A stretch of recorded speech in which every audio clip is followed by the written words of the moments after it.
Mourvedre, Mourvedre, Mourvedre, Mourvedre, Mourvedre, Mourvedre, Mourvedre. I think that's the easiest to... Oh, hey, I'm sorry. Didn't see you there. So welcome to my April monthly update. So I've got a little bit going on this month and some stuff, fun stuff that we did last month in March. So let me fill you in on all the juicy details here.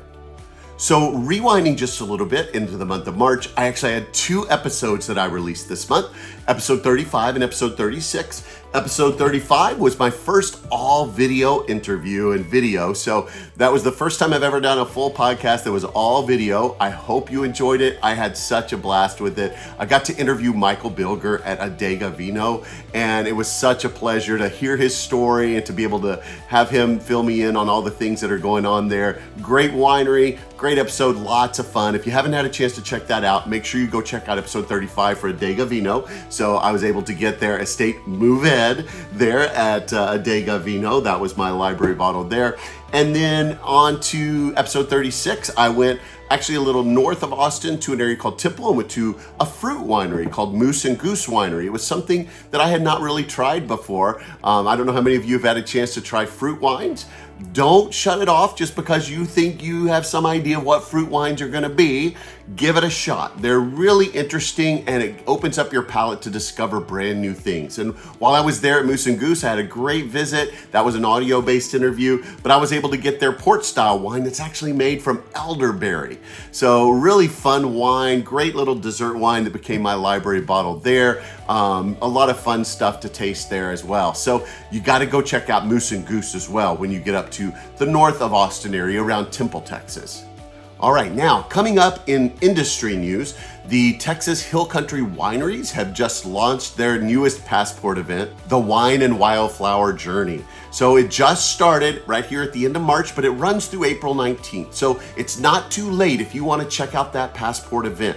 Tickets are $100 for a couple or $65 per individual, and you get a bunch of wineries that you can go taste and you get free tastings at those wineries. You get 15% off on if you're buying multiple bottles and purchases. So you need to go check out that wine passport. You can go to the Texas Hill Country Wineries website and find out more information, and then you can see the list of wineries that are participating in this passport. It's usually over 40 or so wineries all in that Hill Country region.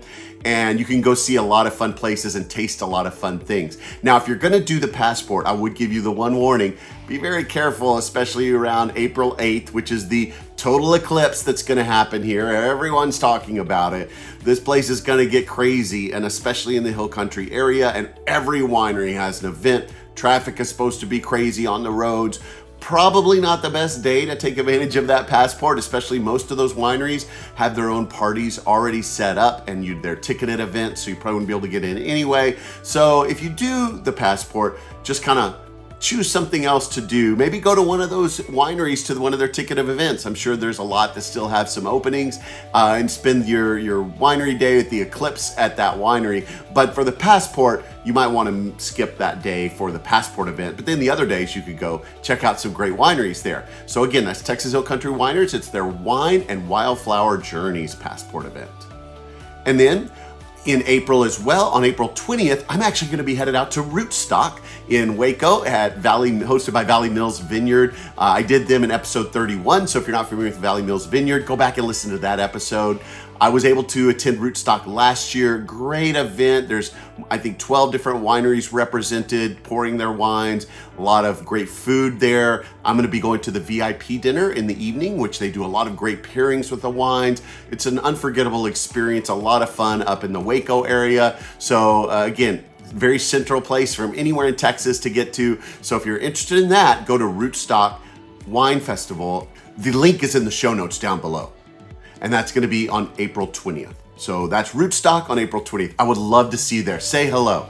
Also in April, I'm going to be taking the Texas Wine Specialist class with Texas Wine School and Russell Kane. So I'm really looking forward to telling you a little bit about that. I'm excited to hopefully have my certification there as a Texas Wine Specialist Level 1 coming up the next time I talk to you in the monthly updates in May. Speaking of May, there's a couple of really great events coming up at the beginning of May. So on May 4th is the Texas Wine Auction, and I'm gonna go participate in that as well. I'll be there that day. It's a Saturday, so check out the Texas Wine Auction. Again, the links are all gonna be in the footnotes here for the podcast in the notes. So check out those links and go find out more about the Texas Wine Auction. And then that following day on the 5th is the Toast of Texas event put on by the Wine and Food Foundation here in Austin. And it's gonna be a really fun event.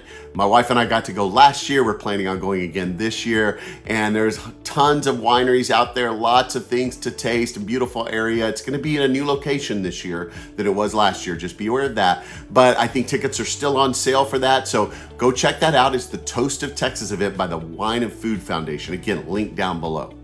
All right, and then we also just experienced the 2024 TexSom Awards, some wine awards, and I wanted to give a special shout out to some of the wineries that I've done podcasts at that won some awards. So I wanted to give credit here. I'm gonna look at my list here to the Winery. They were episode 7, and they won a silver medal for their Malbec, their Carras collection, and a bronze medal for their Tempranillo from the Gatewood Estate Vineyards. Then I also want to give a shout out to Perissos. Perissos was episode 12 for me, and they got a gold medal for their Aglianico, their free run Aglianico. So that was a really good award for them.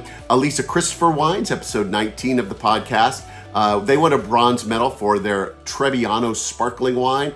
I gotta tell you, I love that wine. I was able to try some of it back when I was at the Hill Country Wine Symposium, and ever since then, I've been trying to find ways to get out to Elisa Christopher to buy more bottles before it's gone. You really gotta try it. It's great stuff. They're focusing a lot on sparkling wine there at Elisa Christopher now.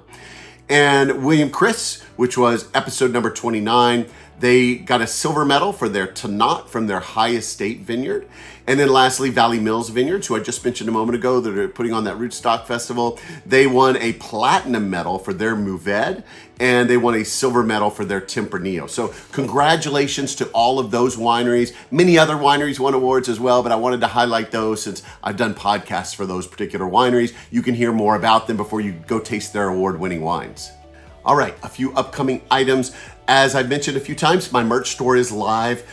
This is gonna be one of your last opportunities to order the Season 1 t-shirt. If you haven't done that already, I'm about to change a couple of things on the store. Unfortunately, being a very small kind of little operation, I'm only allowed to put 5 things on the store at a time.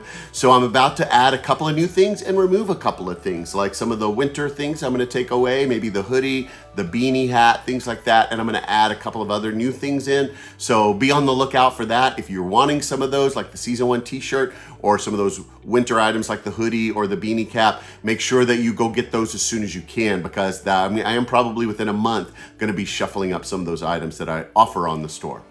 And then if you do come out to Rootstock or Taste of Texas or the Texas Wine Auction that I mentioned I'm going to, if you see me at any of those places, make sure to stop and say hello. I'm gonna have some great little Texas Undervine stickers. I'd be glad to give you one of those if you need one of those for your mug or your laptop or whatever, to show your Texas Undervine pride and your Texas wine industry pride. And so I would also appreciate any feedback you'd like to give. Make sure and share that with me. You can go to any of my socials at Texas Undervine. I'm on most of the social platforms.